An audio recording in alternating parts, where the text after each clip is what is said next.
Ang mga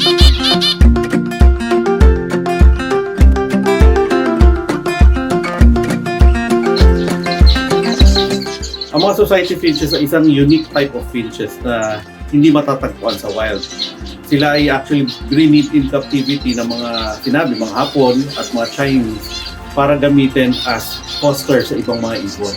Kilala rin sila sa tawag na Bengalese finches, pero mas popular talaga sila tinatawag na society finches.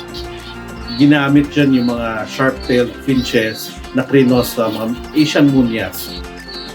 At gaya ng mga ibang klase ng finches, marami rin silang mga mutations gaya ng normal chocolate, brown, pied, fawn, chestnut, red-brown, white, crested, albino, dilute, remino, pearl, at saka gray.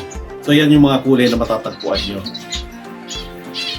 Madali rin paramihin ang mga society finches, pero karaniwan, ang dahilan sa pag-aalaga ng mga society finches ay para gamitin as foster parents sa ibang mga alagang finches. May mga iba silang tunog na nagagawa, iba-ibang klase sipol, iba-ibang klase tunog at kanta, pero ang mga kumakanta lang ng mga society finches ay yung mga lalaki.